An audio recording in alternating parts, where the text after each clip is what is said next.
What's up, guys? Good evening. Happy Monday. Welcome to Sumo Bully Kennels channel. Always start out the way I always do by thanking everyone who watches and supports our channel. Thank you so much. If you're new to our channel, welcome. Have a seat and enjoy. But before we get going, in gentleman fashion, let's shake on it, tap on it, dap on it, whatever you like. Please like, subscribe, all that good stuff there. Um, If you're watching from your phone, go ahead and tap. It's 2 clicks. I'll wait for you. Go ahead. Done? Perfect. Now you're a gentleman. Thank you for watching the channel. Welcome to our series, Sumo and Samba, with Earl and Araya, right? My beautiful co-host, Miss Araya of Samba Kennels. My goodness. Hey Earl, how are you? Thank you again for inviting me. It's a pleasure to be here, participating in one more amazing episode at Sumo Bully Kennels. And thank you for inviting me. And I'd Of like to course. extend my reinforce the what your request to subscribe to this amazing channel, like and hit that bell because this there's only good things coming from Sumo. And of course, if you can go to Samba Kennels after the interview, I also do the same. I would be Oh, absolutely. appreciating. We're definitely going to Thank go you. on there, and I'm going to show you guys what her page looks like and all that stuff. For you new viewers, please keep in mind that this is an educational channel, right? We're here to help, to educate, to share our experiences as breeders, new breeders, seasoned breeders, everything else, so that we can all learn from this and not fall into the same mistakes and fall into the same pitfalls that most of us get into when we're new to this and don't understand the industry and what we're getting into. So we really created this as a journal for our journey. And somewhere along the way, people have responded very well. And so we wanted to share our experiences and bring on amazing guests that can really, help you with some of the things you're unsure about, unclear about. For those of you who don't know, Araya is the owner of Samba Kennels, and she is the owner of Mr. Klaus, a boy who came to the U.S. and made a tremendous splash in our industry. Basically, an XL that looks like an extreme pocket. Um, you know, Bringing the substance from Brazil here, but not just that. She's been involved in the dog industry, breeding, going to shows, transporting dogs for the last 18 plus years. So this lady is a wealth of knowledge, truly amazing. My mentor, my friend, someone who really, in the beginning of my journey, helped me out a lot and was very genuine. And so, I honor her by continually invite her here so that everyone can see what kind of amazing person she is, the way that I see her. I need some tissues. You're making me emotional, Earl. Come Well, on. it's the truth. You walk this walk, and they say it's a dog eat dog world, and this is the dog breeding industry, right? There's a lot of bravado, a lot of hate, a lot of this, a lot of that, Ego. ego, gossiping. Well, I'm sorry to let you guys down, but you're not going to get none of that here. In here, we're Exactly. about dispelling the truth. We're about empowerment. We're about education and helping people because in order to help the breed, in my opinion, you got to help the people that's involved in the breed, right? When we raise the standard of us, the people involved in this industry, you automatically raise the breed standard. And it's going to Absolutely. take us to save us, to be honest with you. So, without further ado, Rio Samba Kennels, and we're going to get into our topic today. Um, Yes. Can I just say something very Absolutely. important? You know, it's mutual, the feeling, and if somebody that can recognize other persons or other professionals or other people, other breeders, the way that Earl does and his wife, the Sumo Bully Camp, the way he just described me, I think he's exaggerating a little bit, and I appreciate it, but it only takes someone just as good to be able to see that in other people. So, the same words, I understand everything that you said about you guys, and I think that everything that you said about the education, the knowledge that we are willing to share with you is something valuable. It's it's priceless because not very many people are willing to do so. So that's it. We're here to do that, and I hope you enjoyed today's episode. Absolutely. Because I mean, you can read something in a book, but until you apply it in real life and experience it, Oh yeah. And it's even well, everything that we say here, we try to give you a guideline of, and I'm never going to say what I say is right. What I'm going to teach here or share with you is what I learned throughout my experiences that worked or didn't work for me. Doesn't mean that I'm right or wrong. This is very important that we make this statement here, that everything that I share with you guys is based on my experience and how it has worked or not worked for me. Okay, this is very important. absolutely. And I was raised by my grandfather, who was a World War II veteran. And when I was young, he used to always tell me, God gave you two ears and one mouth, and which really means listen first before you speak. So Hmm. rest in peace to him. I love that man. He's an idol of mine. So anyhow, but that's not what we're here for. Today, man, today's topic is very exciting for Ooh, I everybody. love it.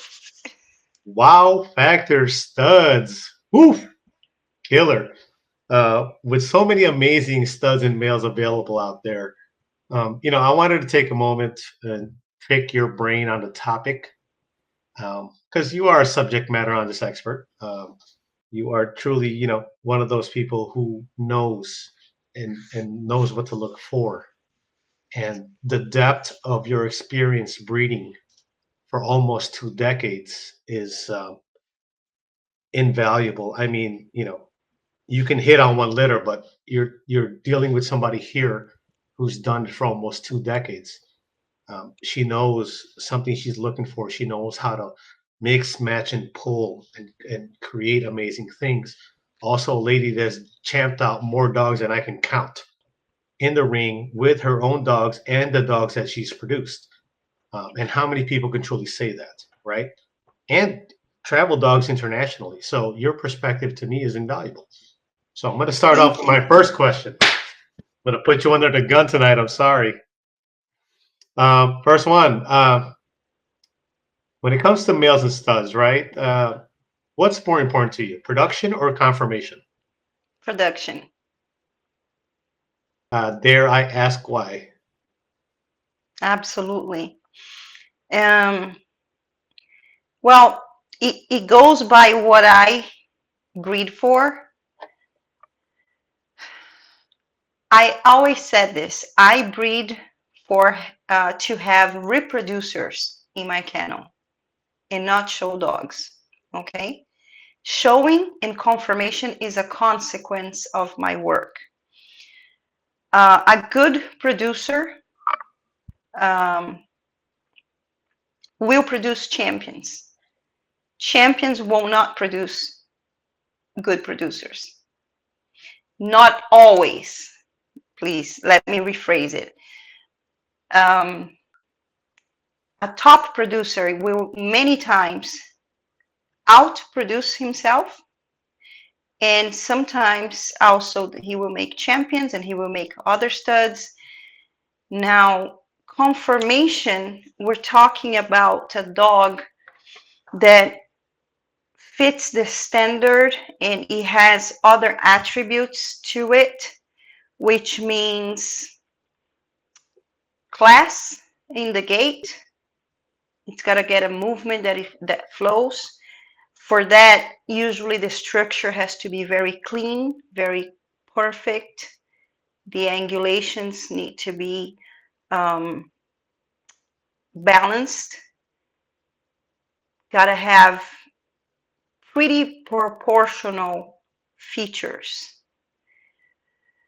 Okay. And I've seen many times that dogs that are like that, they're beautiful to look at, but these sometimes are dogs that we are calling, that I call the end of the line. It comes to a point that they are so clean. And I'm not talking light clean, I'm just saying that, and it's hard to tell which one that dog is until they start producing. But I've seen dogs that are so clean and so perfect, but they don't have a producing power because their genetic work wasn't really worked towards that goal. Whether for me, a top reproducer is the dog that sometimes many people are not going to like because of structural flaws or even imbalance or even beauty. Like it's not such a beautiful dog, it's like a freak, or it's like, because I like to consider the hypertypes for reproducing. And hypertypes usually are dogs that I call hypertypes because this is a Portuguese word. Never heard any other breeder saying hypertypes in the US before I started saying, maybe I invented this word because in Portuguese I use that very much.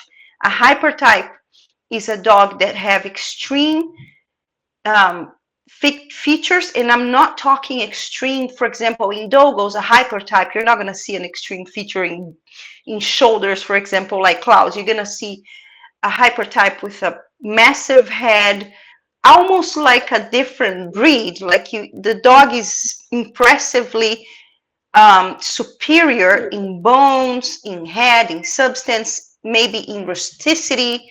And when I say rusticity, a lot of people don't understand what that means. Maybe that's another word that I invented, but a raw dog, a dog that you look and you say, man, that dog can survive in the medieval times, in the woods, you know, and those characteristics, those traits have a very, for me, they're very important because the cleaner the dog, the more show type he is. Many times they're amazing reproducers, but I've seen this time and time again that those dogs many times do not produce as well as the dogs that have some flaws, but they have that geno that it's just, you know, booming. And this go for all breeds. I'm not talking just about bullies or just about dogos. I'm talking about my experience as, you know, being in dog breeding for so many years. Okay. So I'm going to pause you right there to ask you a question, right? When you talk about that super clean show dog, okay, if you had 5 litters, right? Let's just say, of that 5 litters, let's say each litter was 6 puppies. So we're talking about 30 puppies, right? Mm-hmm. How many of those dogs, granted the pedigree's there, the pheno's there, how many of those dogs become that super clean, top of the line finished product? Okay, that's a very relative question. And I need to understand it a little bit more too, where you want to get to, because you're talking about a show dog that is the sire and 6 litters with different type of mothers. Yes. Okay, and what is the question again? The question is, let's say we have 30 puppies. Yes, and I'll get into COI later. I'll get into what I understand from breeding as a breeder. You know, let's just be kind and say 6 puppies, 5 different females, super clean male, right? Perfect male, no flaws, right? How many puppies of the 30 do you think he would produce hit that super clean look, as they would say, right? That show type, super clean, polished end product. I think it's easier to produce a clean dog. Maybe he's going to produce more dogs like him. But of course, depends on the female. You know what I mean? The That's what female. that's exactly where I'm getting at. Yes, the female matters a lot, but the topic here is the studs. So when you say, how do I choose my studs? This is one of the things that I look for. But let's say that, because of course, I'm talking in general, Earl. We're talking here in general. So, maybe there are some clean dogs that outproduce themselves. Okay, that have, even though they're not hypertypes, they will produce pretty good dogs, but it's usually not the rule. Let me pre-qualify that. A clean dog does not mean a wow factor dog.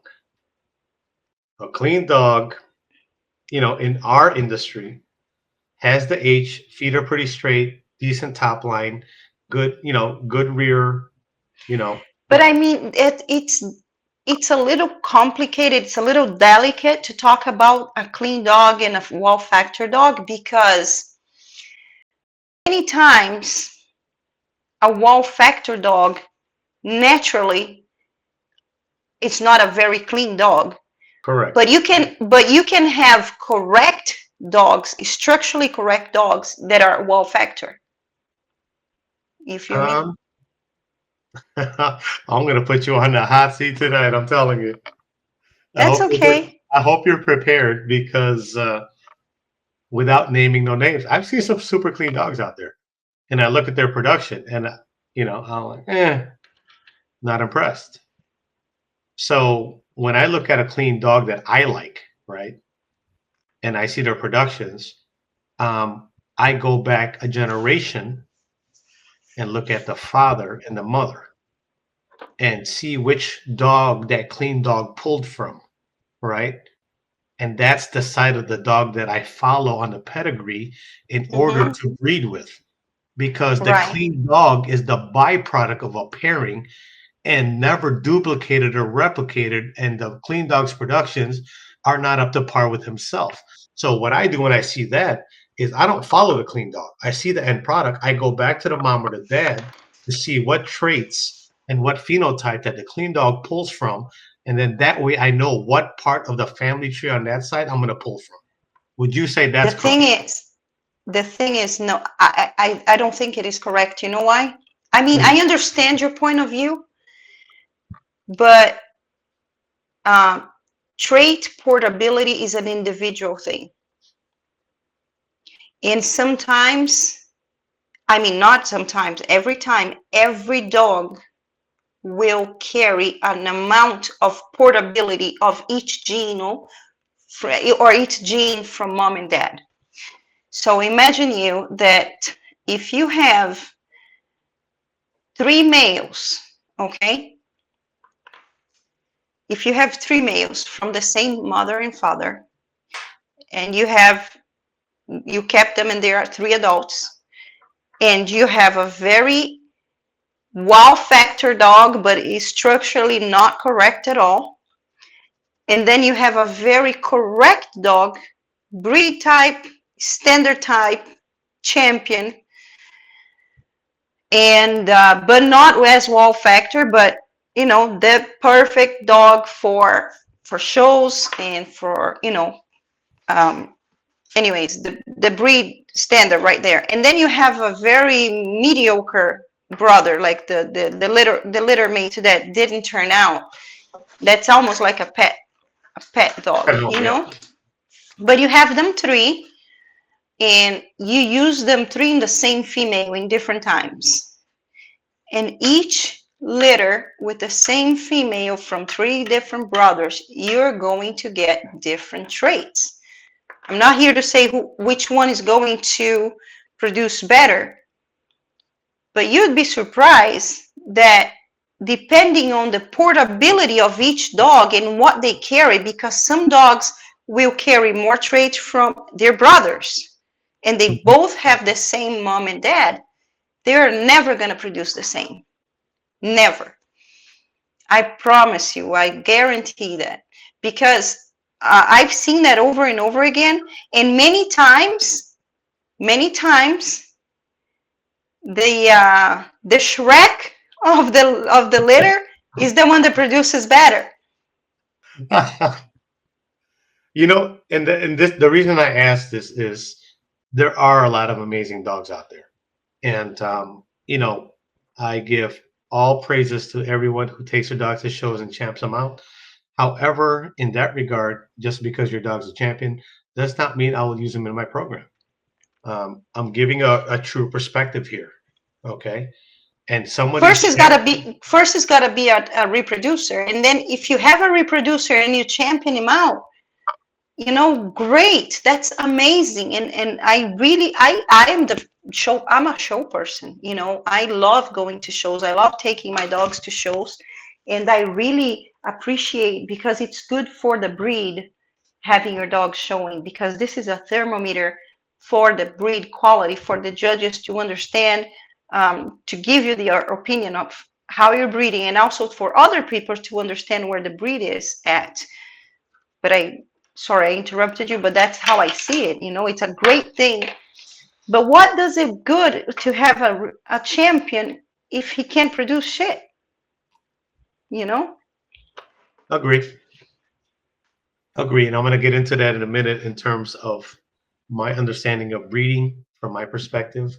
I really brought up this topic, and it's a tough one for a lot of the viewers who have females, right? Who look at different studs and they're indecisive and they don't have a clear vision of their program and they don't have their draft of, you know, like I'm a crazy person because I'll buy a dog and I already know the 3 breedings I'm doing. And then the breedings after that, because, you know, again, I'm a different kind of person, right? And just because I put it on paper when I see the production doesn't mean I'm going to continue it. It just gives me a general course outline of the general idea and the odds that I'm playing to produce what I want to produce. Now, that's not to say when I get there, it doesn't turn out the way I want, which of course we can always shift gears and make adjustments. But, you know, to walk in there without a plan and then to see, you know, go on social media, you go anywhere, you see amazing dogs. One week this dog is hot, the next week that dog is hot, you know, and you're a person who understands this tremendously. And so for a lot of people who are choosing studs, this is why I wanted to do this topic, is to help bring clarity to people so that, you know, for your program, you bring in the correct stud for you so that your program can become stronger, because we are measured by the level of competition that we face. And that's not, you know, I'm not saying that like we're enemies. I'm saying when I raise my bar, everyone around me has to raise their bar. And when you raise your bar, I have to raise my bar, which is good for the breed. It's good for everyone. And it's healthy competition. And that's what it's about. It's not what you have in your hand right now. It's what you're going to have tomorrow, what you're going to make. Exactly. You know, as breeders and as people who are visionaries, right? Otherwise, we wouldn't have a Tesla. Exactly. Okay, so in your opinion, well, you already answered this, but I'm going to ask it anyway, just for clarity. Do you prefer a wow factor stud or a stud that is more clean or correct? Wow factor stud. Understood. If that, I mean, between the 2 options, this is not even what I do prefer. But between the 2 options, I would go for the wow factor, because the wow factor matches my criteria of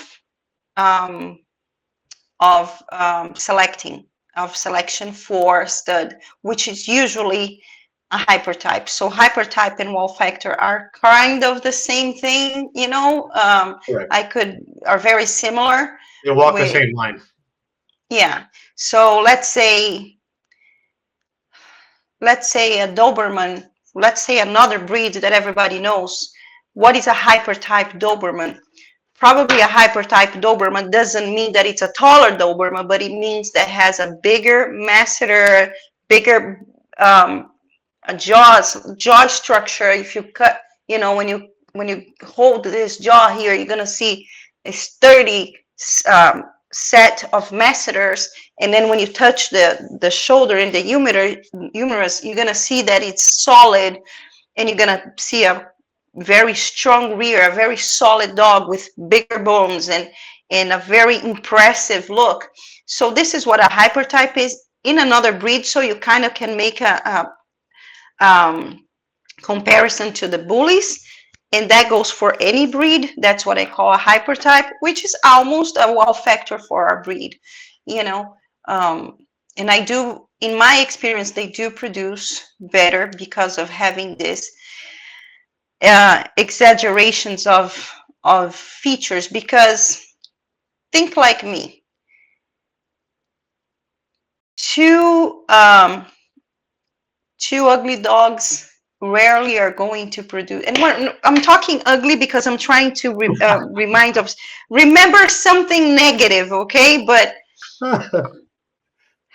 okay, let's say our breed needs substance, so the equivalence of substance is chubbiness, is fat, okay?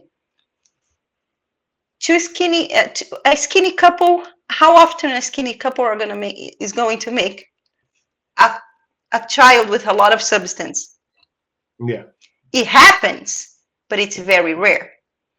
Now, how many family of chubby parents have chubby kids?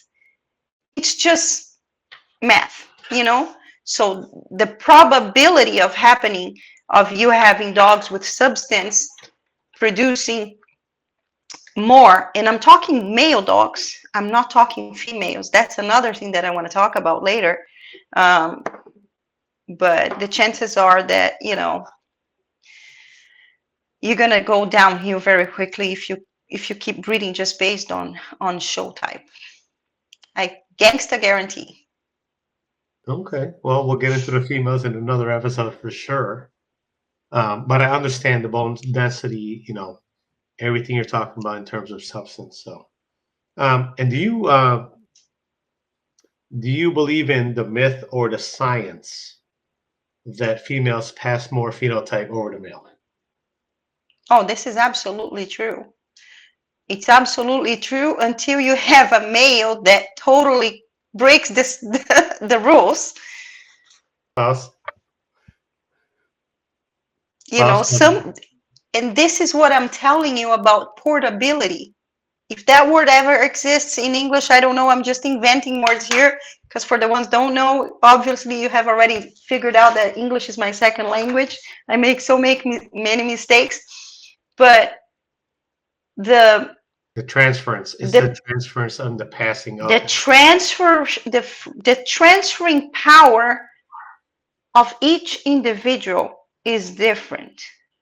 Usually females tend to carry an average of 70% more genes than the males. So when you breed the little guys to the XLs, you know, and then you wonder how come Jumanji is the father of Tarzan, because it's the mom that passes the size. Yeah, Bliss is Axel's sister. Yeah, for sure. You know, it's the mom that exactly. How come the breeding that I'm gonna do with Colossal, my girl is an XL. She's not very big, but she's very wide. You know, and Colossal is a light. People are asking me, are you not afraid of the size? Well, first, I don't breed for size. I breed for type. Second, I'm not scared because even if they do come a little shorter, I can, you know, in one generation, it's something that I'll fix. But most of the times, the mom is going to give me the size. And for example, we have a good example of a breeding that happened that was a pocket with an XL, was Scorpion Bully Kennels, Scorpions with, what's his name? Come on, help me there. Oh my God, hold on. I know this. Scorpion Bully Kennels. That is my Maki's grandfather, Woodland. Big Woodland. Yeah. Big Woodland is a very big dog, very heavy dog, and he's a son of a pocket. There we go. That's a great example. And his brothers are all XL. You know what I mean? So, well, for my ethnicity, I'm an extreme. I'm like I'm the oddball. Yeah, me So too. I love the extreme. when And I was if we, born, Maria, my people are not built like me. So in my ethnicity, I'm considered oh, in your, okay. I I'm, wasn't understanding, sorry. I'm considered to have a lot of bone, a big head, see, big old big neck. Well, in my, how do you say that word? Ethnicity, Say that again. ethnicity. Ethnicity. I'm a Yes, bully. there you go. I'm an Don't XL extreme bully. There you go. Well, we're in the right channel for this. So yeah, definitely, I agree with you. All right. Well, from your experience, would you say a pup that carries the color of a male, right, would exhibit the male attributes? Say that again. So let's say you had a litter, and let's say the male is whatever. Let's use Klaus, fawn.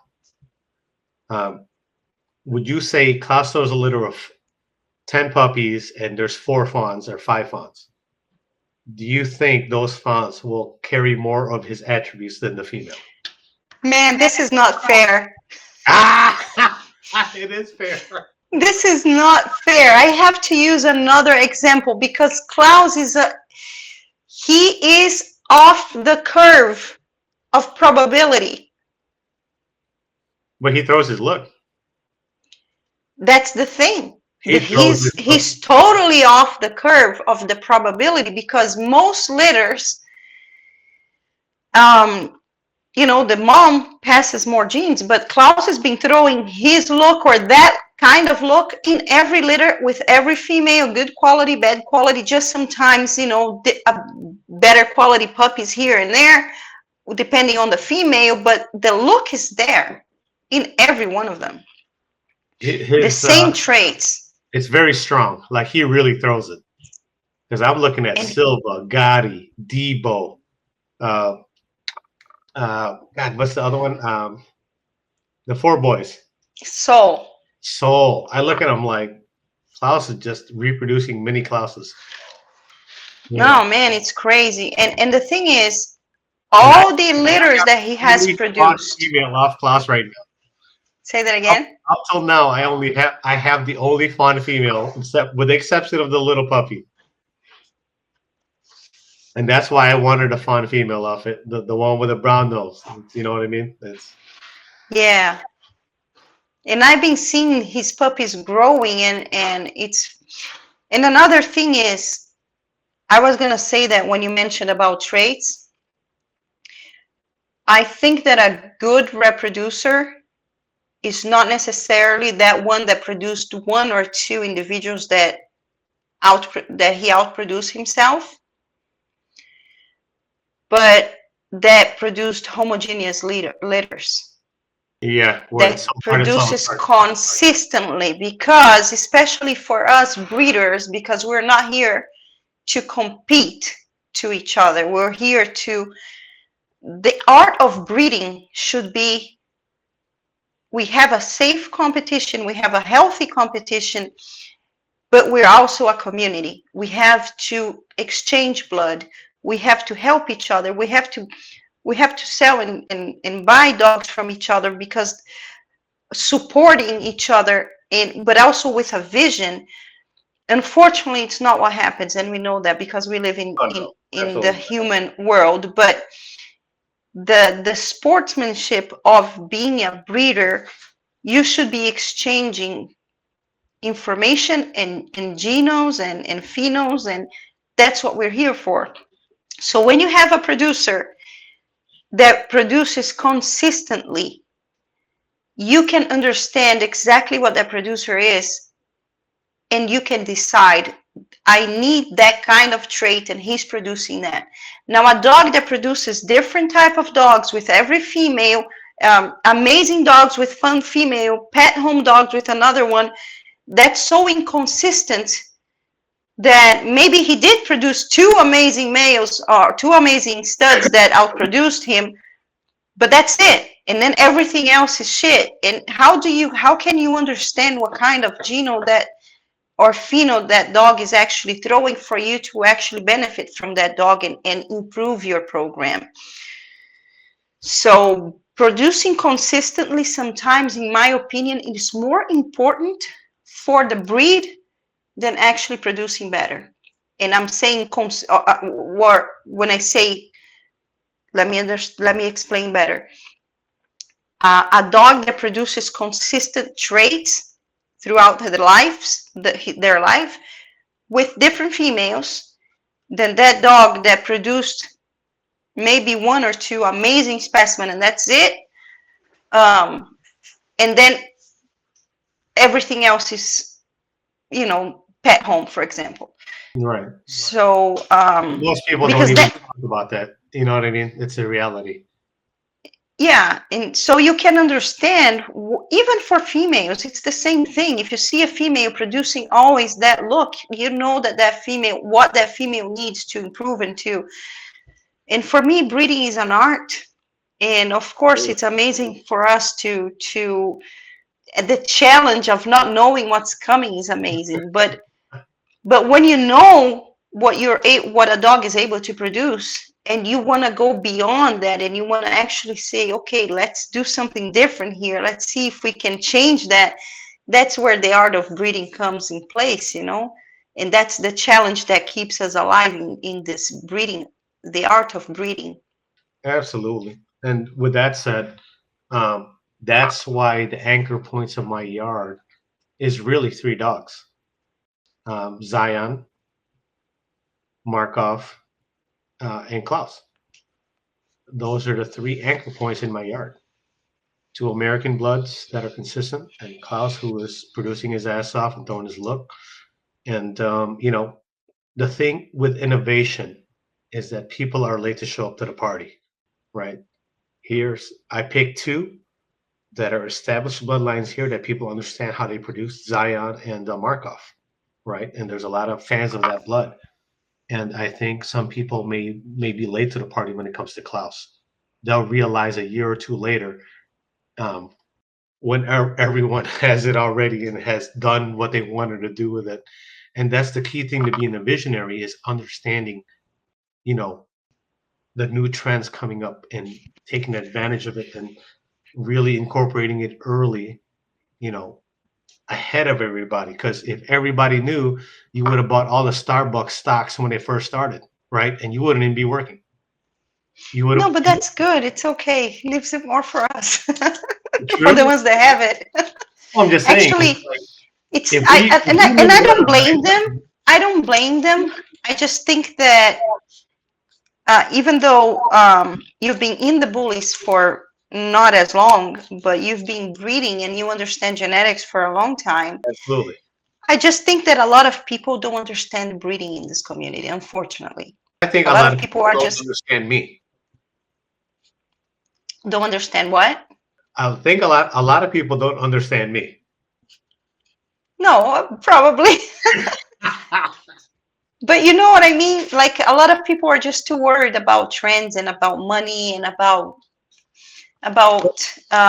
size. But when you do, and the first thing I told you this 1,000 times. What did I tell you 1,000 times about Klaus Productions? The first live interview that I ever gave into the US about Klaus, the first thing I ever said about him, do you remember? I do not. His best productions are going to come from the grandkids. His productions are amazing, but you're going to see better productions and you're going to see the result of him as a tool. And this is why we brought him here. Yes, he's got the wow factor. He's got the muscles. He's crazy looking. He has a lot of flaws too, and let everybody hate on it. But we're going to see what he came here to do in his second generation, when we line breed back to the mom side or back to his side. And this is because people don't understand that even though Klaus seems to have a scatterbred pedigree, he has decks on both sides. Right. and he has star red on both sides, and he has, or not on both sides, but he has the cash 2 and the cash 1, and the traits that they carry. So um, and still, with such a catterbred pedigree, look how he's throwing the same look. And then when you open with these beautiful girls with some great genetic bloodlines behind them, and then on the second gen, you bring back to either side, that's when you're gonna see the magic happening, as We long as had, it's done right. for you guys watching this, we've had this in-depth conversation many a times. Exactly. So right Because now, people are very, very in a hurry to do things in the everybody nowadays wants everything right away, and breeding is, if you want this right away, you're in the wrong business. You know, breeding is an art, and it takes time. yes, to paint your So masterpiece in breeding takes generations. Most people are in it here to make a quick buck. They're going to breed popular dog A to popular dog B, make a few dollars, and never, and then whatever the kids are, they'll take that to another popular dog and never truly following lineage. and So, they don't last. First thing you see, soon they're gonna be going to another breed, and then soon they're gonna be stopping to breed, and usually they don't last because it's not the kind of business that, it's the yeah, wrong way to do it. really, your magic happens at around year 6. For you guys that are new, who are never bred anything before, your magic, if you center and anchor your yard around a certain look, a certain bloodline and pedigree, and your acquisitions, make sense for what you're trying to create, year 6 is where you're going to see magic happen. That's just the reality of it from a person who grew up on a farm that's been involved in breeding since I was probably 7, 8 years old, right? And so it's, I don't want to lead anyone down any false pretense, but that's the reality of things. And this is a commitment, this is a passion, and it can be very rewarding if you do your due diligence up front and understand. Like, I don't care if you're breeding poodles, doodles, schnoodles, know what you're getting into and have a vision. Otherwise, you're just going to fade off. And, you know, you're just going to be scatterbred to this, outcross to this, outcross to that, outcross to this, and you'll have zero consistency, in which case you won't have an identity. You're just following the trend of who's popular. You're never the trend. You just end up following the trend. That's a key note for everyone listening to this right now. Yes, there are trendsetters currently in our market. But however, if you keep following that trend and don't create your own, then you're always going to be following the next upcoming trend. And you'll never have an identity, and you're just going to get swallowed up. And basically, for your breeding career, you're going to be a cheerleader for somebody else. Have your own vision, be your own person, man or woman, stand on your own 2 feet and create magic. That's what I would tell you. Agree or disagree? Very good. No, and not at all. And I'm telling you, even though I've been breeding for many years, doggos, bully is something that I'm in for 3.5 years only. And I had like 5 litters that I was not happy with. And now I was very lucky to import a dog that, was such he was the topic in every live. He was the topic in every conversation. I took an Uber once in San Diego, Tijuana airport or something, or to San Diego, and we're talking about dogs, and I show his dogs and my dogs, and he said, "Oh, that's Klaus," like people know him. He's a celebrity, and I was lucky. I became known because of him, and he's not my production. So I'm not satisfied. And I think that I was very lucky with his first production, but not really lucky because I got knowledge. I studied the type of female that I wanted for him, and it worked. maybe it wouldn't have worked because I didn't really know. I knew his productions with other females, so it's still, everything is a test when you're breeding, no Well, matter you how come to much Sumo knowledge. Land. I'm sorry. You come to Sumo Land. I have 7 females. You tell me But I what you mean, like. my experience with the bullies is, it's only 3 years. I had only 5 litters, and I'm understanding the bullies more and more as I grow in it. But I'm very lucky to have had my first litter with my Klaus, and maybe I can call it luck, but it also has to do with a little bit of knowledge that I have and experience. And I had a great litter. I not only had a great litter, that I did the repeat of the litter, and they all turned out really nicely. I hope that the same ones are going to again. You got 2 babies from it. I mean, I have 3 here. We have beautiful puppies out there. They're 9 months, almost 9 months old now, and they're turning out, and I'm very happy with all of them. It's very rare for a breeder to get a 80, 90, 100% good quality dogs in one litter. I had 10 puppies, and the 10 of them are tools that are amazing. I don't think Even that whole better than litter I expected. I don't think you had a pet home in that whole litter in I terms don't of think so quality. either. I don't think so either. Because I looked at all of them when I went there to see them, and we were in touch since they were 4 weeks old. You were sending me videos, and then when I went to see you, I'm just like, it's almost impossible to pick at that time. It's So hard, and the great thing is, because it's all puppies are great, but the whole litter, the 10 puppies, they're getting better as they age. So yes, he was lucky. He was luck. Yes, a little bit of luck, because I was expecting to have a great production of his grandkids, but I still think that the kids are even gonna produce better. Like oh, if absolutely. these puppy, you know, Yeah, because but they have it takes infused. time. You got that infusion that you can line breed back. It's going to be amazing. I already see it. So, but Yes.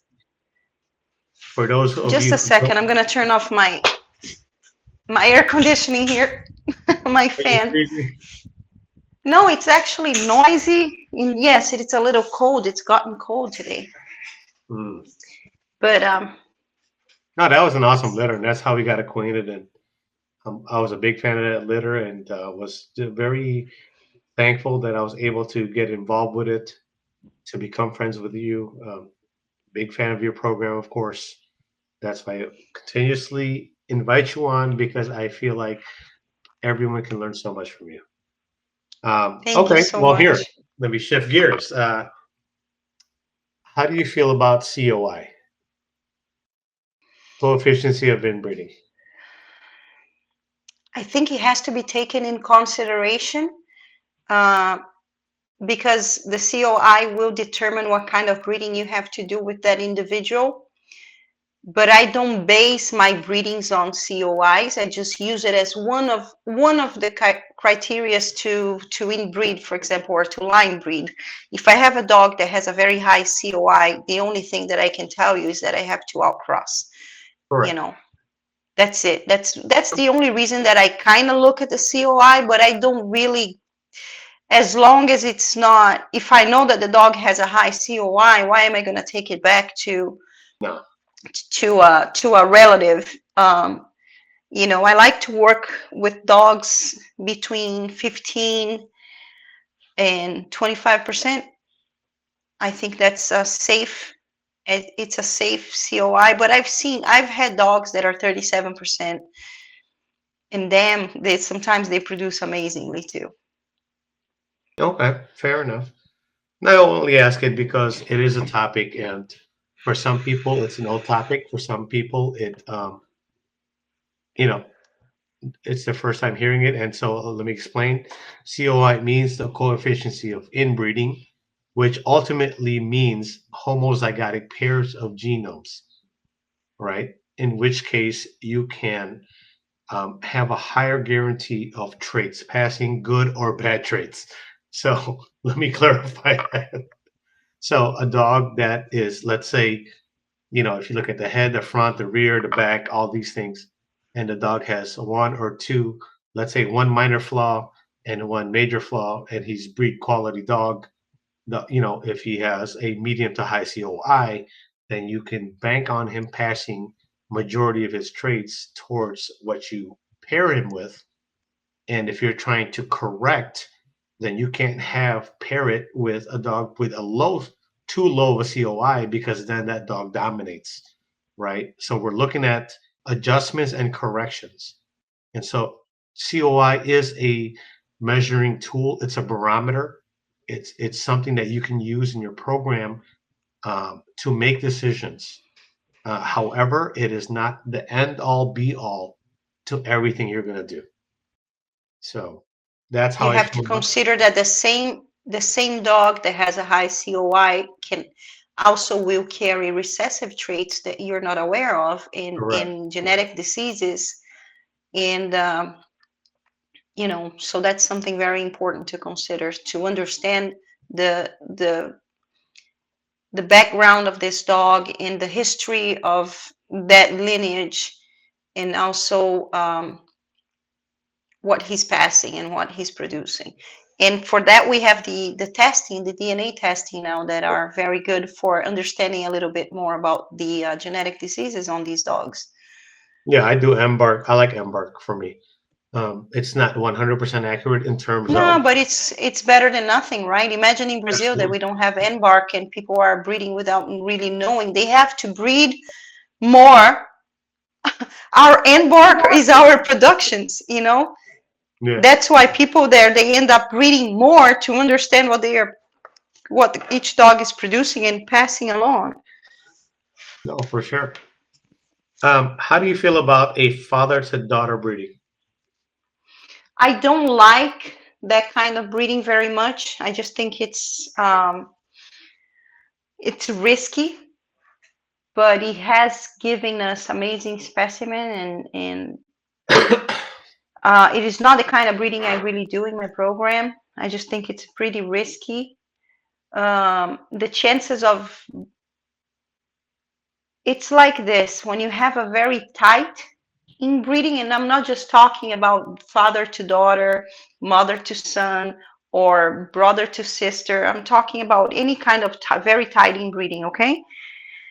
The thing is, usually we see a potential um, lower number of puppies.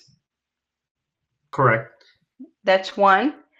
We see a substantial um, reduction of volume and size. Absolutely. I can Okay. attest to that. Yeah. I can definitely attest to that. But then I've seen many times when, you know, a breeder sometimes will do this testing, because this can happen. You can have a litter of 6, 7, 10 sometimes. I mean, it happens that you have a big litter. It's not, it's just the pattern, but there's exceptions to the pattern. And you can have a litter, and sometimes everybody's a pet home, but you got that one individual that is a boom, that's like ridiculously, and I've seen that happening a lot. So that's why sometimes breeder will take the chance. When I always say to the ones that I mentor that if they're willing to do an inbreeding like that, that's the kind of dogs they don't sell. That's something for Correct. That's an in-house. that's an in-house breeding. It's Yep. something for you to understand what you want to get and what you got, and let them grow. Make sure that you understand the health issues that will come with it, because sometimes we have a lot of dermatitis, autoimmune situations, and that's proven. It's not me saying, it's science. But sometimes you're going to get a healthy, amazing individual, and that's the one you're keeping. But for the breed, if you know you're going to produce risky health issues, why do it if you can do something different? But I Yeah. mean, I have done it once, in Dogos, and that was like my third litter, maybe in Dogo Argentino in 2015, or no, I'm sorry, in 2006, 2005, and it was an accident. And I saw the female. I didn't know that she was pregnant because I didn't breed them on purpose. I actually had a person that worked for me, and I was traveling, and the lady didn't see that they bred. I mean, she wasn't paying attention. I don't know, but I had somebody that was a nanny for my son, and she was taking care of him. He was like 6 years old, and I had to travel for work, and I assumed that it happened because she didn't separate them, and you know. Um, a month later, I negotiated the female a little earlier. I negotiated the female with a friend, and the female only had her first heat, so she was bred in her first heat. Luckily, she had her first heat at like 11 months old. She was almost 1, so she wasn't a Yeah. 6-month-old baby, which is thankful. And when she got to my friend's house, a week later, she said, "Audi, I'm thinking that she might be pregnant. She has her, her abdomen is a little swollen." And she ultrasounded her, and she had 4 babies. Hmm. And I said, and I only had 2 dogos at that time, the mom, no, the father and the daughter. And I had a second female, but that one kept separately because she was crazy. And I sold the daughter. So what happened? This dog, this bitch gave me 4 puppies at my friend's house, and she said, "What do you want to do? What do you want? Do you want any puppy back or anything like that?" And I said, "No, I can't have any more dogs here. I'm super busy with work. Just keep them. Just keep them, and do whatever you want with them." Well, one of the males from that litter, she sold all of them pet home, and she kept the best one. One of the males of the litter became #1 dog in Brazil. He was a cover of a magazine. He was outstanding. He was the cover of the most important magazine in Brazil. I can find it here someday and show you. And that was a father to daughter breeding. And, it was crazy. He was a very tight in breeding. I didn't do it on purpose. It was an accident. I didn't even know she was pregnant. And she kept the male, and the male was outstanding, outstanding. Everything that he was better than his dad. Oh, wow. So, Well, that's a pretty cool story. Absolutely. Well, you know what? Let's take a breather real quick. Question for you. Speaking of wow factor and studs and everything else, can you tell us about the studs you have that are available to the public on your yard and your kennel? sure can. Let me take you for a ride here. Okay. Maybe I can show you right here. Look at I'll pull this. it up right now. Who would you like me to show? Look what I got here. Okay. I have Klaus. Klaus here, Klaus there, some banners that I did. Everybody knows Klaus. Yep. I got have Chuck Norris. Chuck Norris is my first baby. He's also a super producer because he's producing dogs better than himself. We have an example of clone in Brazil. And we have Tractor, the new bull from Brazil. Nice. Let me pull up Tractor at my screen. There it is. Very nice. Very muscular dog. So I'm pulling up Klaus. I'm pulling up Tractor. I'm on your Insta page for Perfect. the viewers can see. There he is. So if you guys have interest, this is Aria's Instagram page, which is verified. You're going to see a picture of her with Klaus in the circle. And this is what her page looks like. So for you guys Thank you. who have interest, That's us. definitely. She has some amazing dogs. Not just that, but she's an amazing person. So if you don't connect with her, you're missing out, guys. I'm telling you. In terms of your available puppies, do you have anything left? Only one girl from Lily in Berlin, the Lilac Tri girl. Okay. I'm cropping everybody in a couple of days. And I do have a black Tri girl that I am considering a co-ownership with a breeder from the US. We just connected recently, and we're still in discussion. So if that doesn't go through, I'm gonna have a black Tri girl from Klaus, but that's is still in negotiation. So right now she's still available, and we have a lilac Tri female from Lily in Berlin, In Berlin. Okay. and yeah, she's a Well, beautiful, beautiful little girl. so for those of you guys Very feminine girl. Looks awesome. a lot like Lily. I'm a I fan. might keep her. Wow, you keep a girl? No way. That's unlike you. But anyhow, okay, cool. And in terms of if you guys need a dog or a puppy transported internationally, consider reaching out to Araya. Her other company is Dogo Jet. She's been transporting dogs forever and a day. And one thing, if she tells you she can, you will get the dog safe, secure, guaranteed. I've used her Thank you.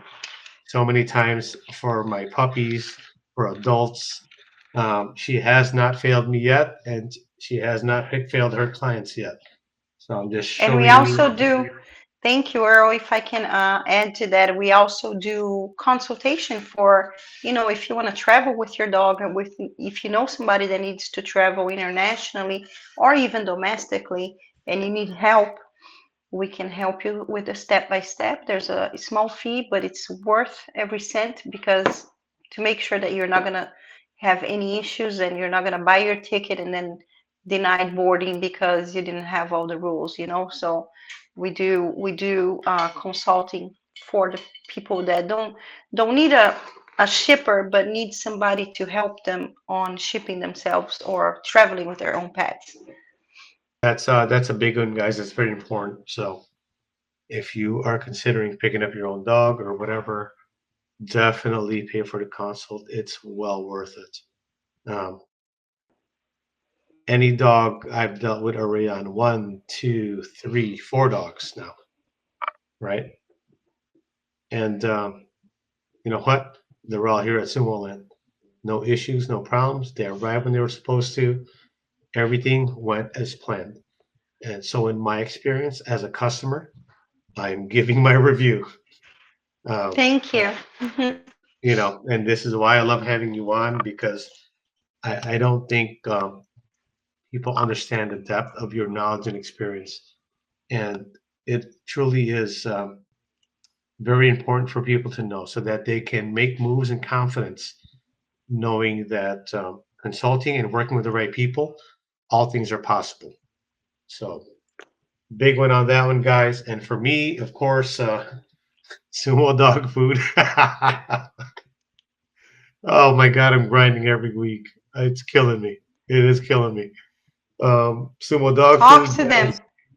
Yeah, well, I grind all my own stuff. I love it. I did it for my own dogs. I wanted to share it on our channel so that you guys can make your own food and understand nutrition, because I'm very big on nutrition. Um, and then people just started asking me for food, and anyhow, you want some Sumo dog food, raw, real food that you can put on a pan yourself and cook and eat, human grade. That's all I buy, because there's a difference, guys, between feed grade and human grade. Do your research. Anything available for human grade consumption, whatever I feed my dogs, I should be able to cook and eat myself. That's how I feel. Feed grade can be roadkill, can be euthanized animals that they recycle the meat. And the chemicals that were used to euthanize that animal are still in that meat. That's why we have food recalls. That's the dangers of feed grade when it comes to our dogs because we have high value dogs. I only feed my dogs raw and I only feed them human grade food that I can consume, FDA approved for consumption for the mass public. So when I grind my food and make it, I can eat it, my wife can eat it, my son can eat it. You know, I'm not saying I would, but I can. And so I only purchase food grade materials to feed my dogs with, human grade materials. The other thing for us, I only have one spot right now for the business plans because I am working with a few of you guys. Sorry. Oops, And something fell here. it's been very busy, guys. So right now I'm only accepting one in the next 4 weeks in terms of business plan because I put so much into it. Because if you deal with me on a business plan, you have to succeed. That's my reputation. That's my word. And therefore, I'm not going to overextend myself for money. I will only give my promise that I can give when you work with me. So anyhow, I want to hit our Q&A session. Are you with me? I'm here. I feel like you paused. I feel like your video Did paused. I? Oh, there you go. All right. Okay.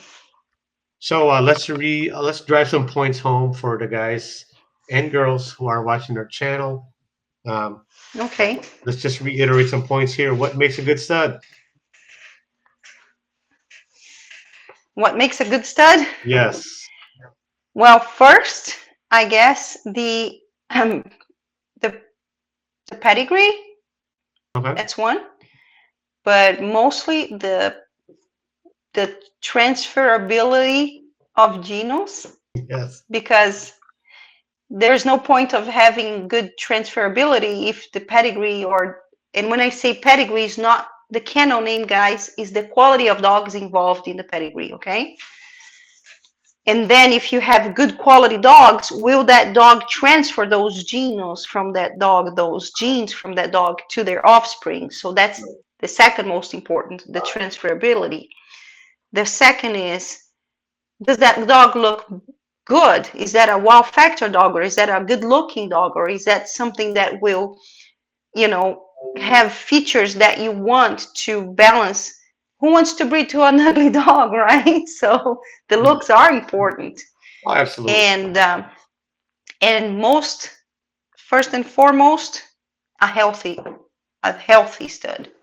A stud that's going to pass good health, that has a good heart, that has a good temperament, that has a good demeanor, that's what you want for this breed. So I think those 4 pillars to answer your question, what makes a good stud?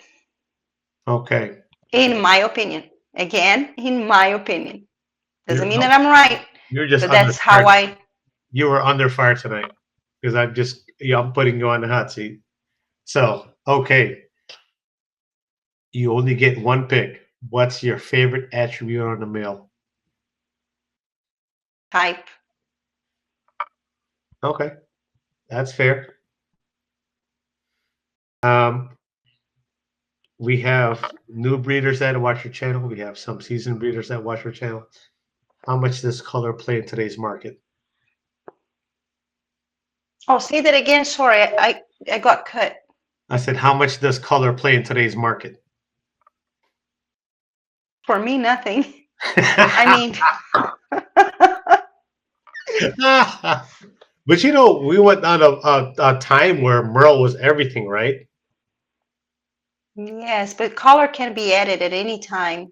At any time. I wouldn't trade my black fawn for any Merle or lilac tri if he wasn't as good as my lilac fawn. Well, there you go, guys. I'm not a big color guy. I'm more for the structure and the type of the dog. No. Okay, let's not be hypocrite. I would love to see Klaus in a different color, like any color. Doesn't mean that I would love him more. As if he was a chocolate tri, he would have been amazing. If he was a lilac tri, he would be amazing. Because it's so beautiful. I think color, what makes this color popular is because first they're new. We didn't have lilac tries, some years ago. Um, Second, because it's good to see, like it's colors that it makes them beautiful in their shining in the sun for a video. A merle color is like a painting, but that's not how I breed. I don't breed for that, but I understand that I'm not going to be hypocrite, and I also breed to make a profit because I have to support my business, my corporation. So I'm going to try to compensate the color with females that have that color too, to give and to provide to my community what they're expecting. A dog from Klaus that has colors, and luckily he carried the tri gene, and I'm already adding, and his kids are already going to produce lilacs and so on. So it is important to a certain point, but it's not a, a necessity for me right now. And that's what I tell people. It's like if you take two dogs, put them next to each other, and you make both dogs pure white. You know about this. You're, Exactly. then you're gonna see which dog is better. Because if you remove the Well, color off the dog, the structure of the dog is gonna show through. And my oftentimes, breed, I was brought up, I learned breeding with a breed that has only one color. They're all white. Dogos are all white. You gave me a perfect example, so this is how I can understand how color plays a role for me. Absolutely nothing. I could make a lilac tri dogo if I wanted to eventually, but I'm not going to ever do that. well, I'm assuming your general phenotype for a male you like, obviously. Say it. General phenotype for a male.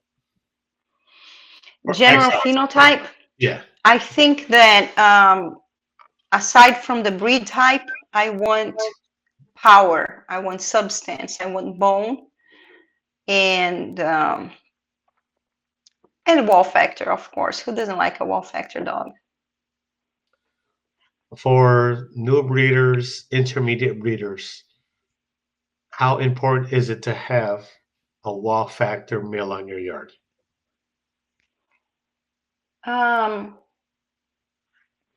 that's a hard question to ask, but again, who doesn't like a wow factor dog, and who wouldn't like to have a wow factor dog in your yard? But I think that more important than having a wow factor dog is producing a wow factor dog, and that should be our goal. I Absolutely. have two wow factor dogs that I have not produced in this breed. I have produced 35 grand champions in my other breed, and that doesn't mean that they are wow factor, but most of them, were pretty amazing specimen. But in this breed, my goal is to produce other amazing studs. I love what I have, and I love the fun of having these studs and having the attention and all of that. But this is a business, but it's also an art. I am working with the studs to have better dogs that I can call my production. You know, so Absolutely. that should be the aim for the new breeders and every breeder. Absolutely. Well, that defines you as a breeder, your production, you know. Hmm. So I 100% agree with that. And in terms of any updates for the Sumo land, Sumo Bully Kennels, guys, I'll make it clear. You guys are still messaging me on the side. Unfortunately, for Tune Absorbed, we're super sad about it because it was a big production for us and a very exciting production that garnered so much attention. However, life happens, right? Um, we don't hang our head on that. The main thing is that she's here, she's healthy, health tested, embark clear, name it. I mean, we took every measure for this girl, and she's getting the best food, the best care, the best nutrition here. And what's exciting is that we are doing the repeat breeding to Mr. Klaus, that you guys were so excited about. And that breeding is going to happen in June. So if you can hold out or have not found something you're a super fan of, uh, wait a little bit longer because that one is happening. I promise you it's going to happen. And we're going to redo it in June to freak, freaky looking dogs, wow factor dogs that we're pairing to bring I you guys. can't wait for that breeding. Man, it's gonna be Hey, super fun. can you imagine a black tri Fortuna or a black Fortuna or a black Klaus from Fortuna? It's good. It's ridiculous. No, it's the muscle expression on both of those dogs, guys. Fortuna hasn't been in the U.S. long, but for you guys who have not seen Klaus in person, the muscle expression, the bone density, the athleticism, the movement of that dog is amazing. And Fortuna is a very similar dog. She's heavier on the bulldog side, which means she has this forehead and jaw that looks like an alligator. Like that's a freaky looking girl. Super excited for that.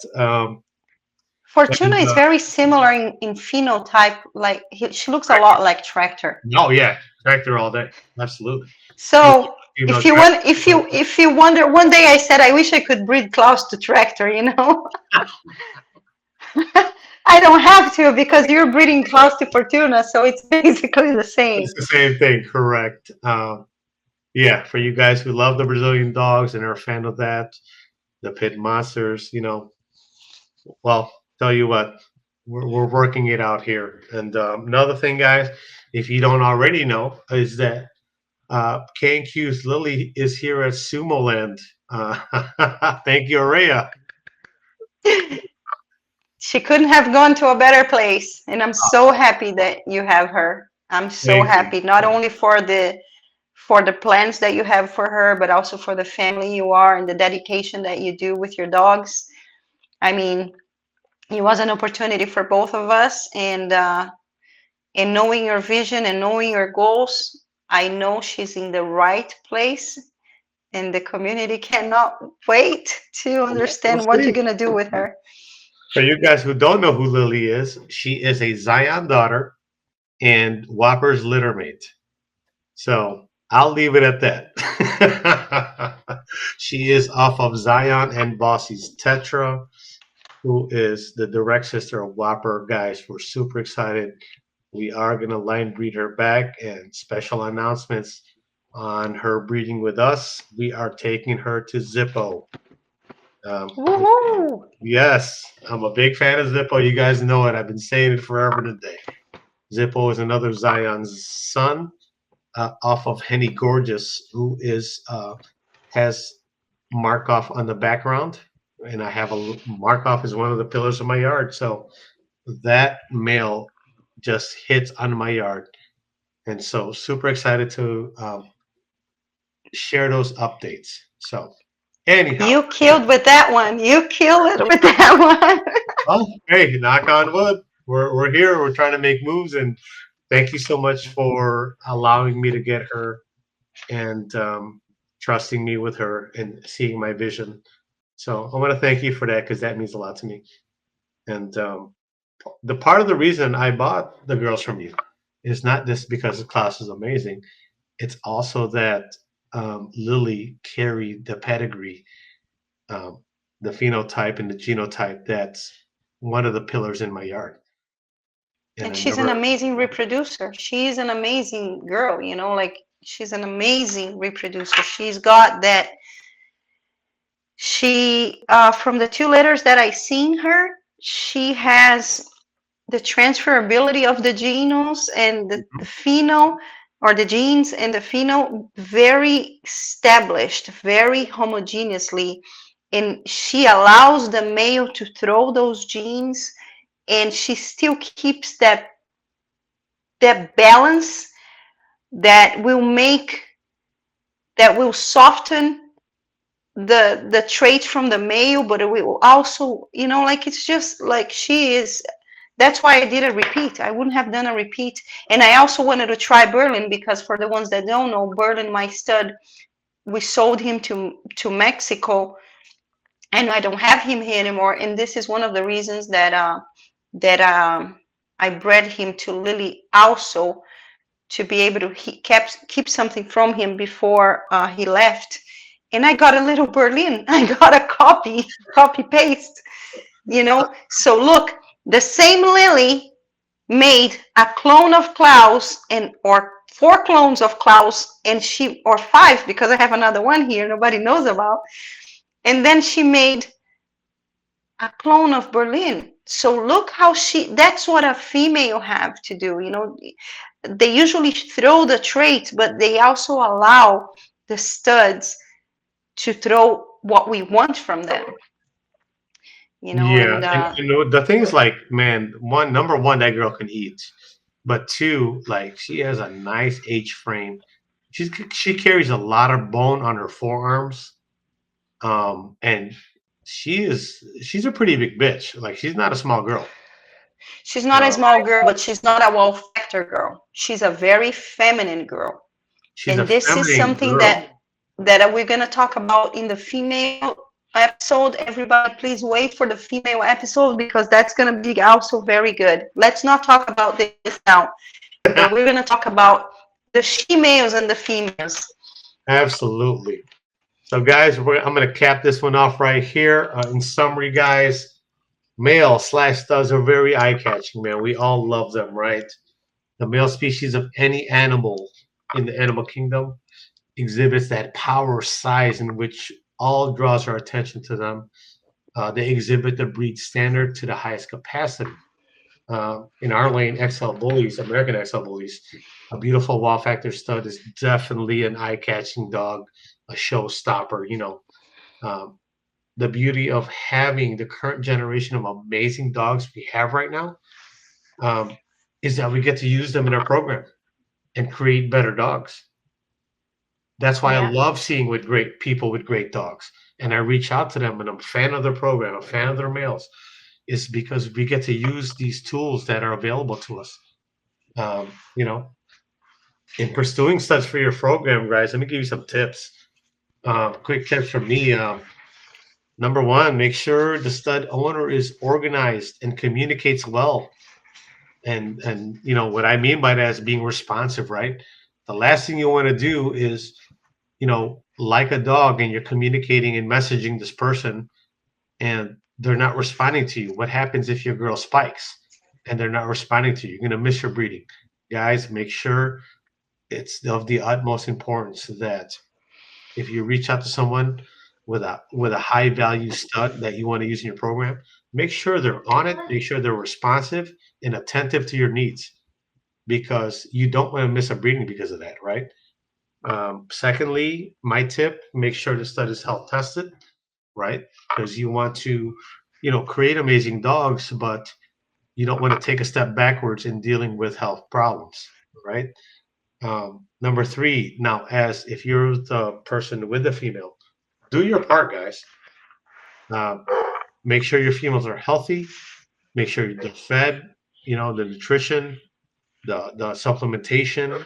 Make sure you're progesterone testing so that you don't miss a breeding, and so that, you know, the person that's offering you the stud service doesn't have to do a reservice for you. Do your part, guys, so it works for everybody. You know, get your females health tested and everything else. Understanding the coy of your dogs, both male and females, is not everything. However, it is a key indicator in being able to predict and predictability and projections, guys. Um, I'm going to say those things. Generally speaking, those are 5 things you can do as a person that has a female that wants to breed her outside of your yard to either line breed or outcross. Guys, my co-host Oreo Samba Kennels, please go to Instagram. I showed you her Instagram already. I'll show it again. 1 second. There she is. She also has a YouTube channel. You're going to see her and Klausie on there as a caricature, right? Was that right? The cartoon? Yes. With all the puppies. It's really cute, guys. Let me pull it up for you real quick. So if you haven't seen her channel yet, let me pull it up. Hey, can I say a little thank you here for a gift that I got? A little advertising for a friend. He made these shirts for me. He made Klaus on a Merle version. Oh, nice. Yes, look at that. Awesome. You see the picture in the background is the same picture. This is Ryan from Hawaii, High Demand Bullies. He also has a beautiful clothing um, um, brand. It's called High Demand Clothing, and he made these shirts for me. Thank you so much, Ryan and family in Hawaii, for the gifts. And I love Klaus in a Merle suit. Ryan, hit me up. Earl at Sumo Bully Kennels, man. You know where to find me. So here's her YouTube, guys.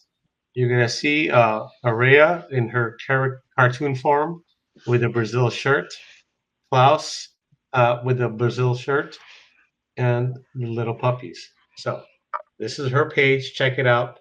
She has some amazing Thank you. content on there as well.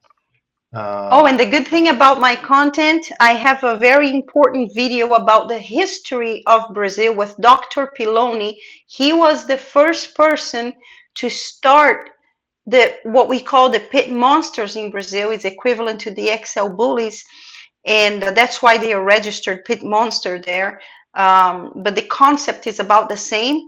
And very soon, we're in the process of translating the whole video with subtitles.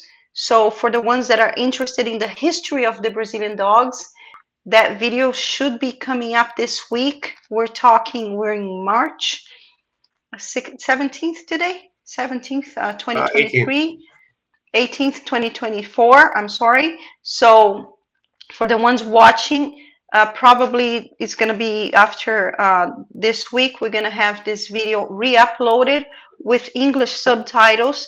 It's an hour-long video, but it's very, very descriptive about the person that started the pit monsters and to know all this history about these dogs that started when they imported the first imported American bullies from the U.S. to Brazil, and they started breeding to the selected pit bulls to make the breed. So that's going to be in my channel, Samba Kennels. And most of my content, if I ever post in Portuguese, they're going to be with English subtitles for everybody. You have access to that information. Awesome. So what you guys are seeing on screen is the original interview with Dr. Rogelio Poloni. And like Yes. she said, this will be converted to English. Right now, if you want to watch it, you're going to have to do a little bit of reading, guys. Well, actually, there's that one. There's like 7 minutes, I think, of subtitles. Okay. I'm not sure if there is or not, but anyways, that one is going to be deleted, and we're going to repost when it has subtitles because we're still figuring out the fonts and everything because the video is it's on a vertical, so it's very hard to read. But we're working on that technical issues. But it should be in April 2024. It should be there for sure. I'm excited to watch this in English. Super excited. So you're gonna love it. I will You're be gonna love watching. it. And I also illustrated with pictures of the dogs so you can visualize and understand. You know, this was a live interview, so I had to edit the whole interview and put pictures of the dogs and illustrate what he was talking about. So because most people are not familiar with these dogs, but now they're gonna be. Awesome. There it is. This is a good interview. I can't wait to listen to it in English. You should try to watch it in Portuguese. Maybe you understand a little bit. I'll try. I'm not sure how far I get, but want to thank you so much for your time, Maria. You know, anytime. You are truly a gem in our community, and I'm so happy to be in your atmosphere, to be your friend, and to have your support. For you guys who are viewing, likewise, Earl. Thank you. Guys, I'm committed to bring you quality, right? So, I appreciate the support. And if you're new, like and subscribe. That easy, guys. You already know. Tap in with us. Our mission statement is to bring you quality content to help the community. With that said, easy peasy, lemon squeezy. Another episode of Earl and Araya Sumo and Samba episode series, right? Yeah, absolutely. I can't wait to see the projects that are still to come. Fortuna and Klaus this June, and your puppies Zippo, next year. Yeah, no. Lily and Zippo. If you don't know, guys, you're gonna find out. Wait, just wait. you have a special person like myself, and then I have, a person like Araya and other people who are very in depth in this breeding with dogs. And it's going to be amazing. I'm super excited for what we have coming. And in the interim, we're here to help, and we're here to help no matter where we are in life, because ultimately that is more rewarding than anything else. Is to make genuine connections, to help somebody who maybe needs some clarity in what they're doing. Um, because I encourage everyone to have their vision, right? And life is short, guys. Live it, do it. Um, don't spend your time in the negative, in the hate, and all the other nonsense that is very prevalent in this industry, um, because it all goes in a flash. So I would recommend, in my experience up till this point, is to build bridges and visit other places. And if you burnt any bridges, rebuild them, because it's never too late to reconcile. It's only too late to reconcile when you're no longer here. And life is too short for any other of the nonsense. Um, share the love. You know what I mean? Share the experiences. Let's win together. That's what this channel is about. So, with that said, guys, another awesome episode. Thank you, Araya. I'm checking out. You guys have a good night. Until Good night. take care. Thank you so much, Earl. Good night. Alrighty, we are signing out. Bye. Bye.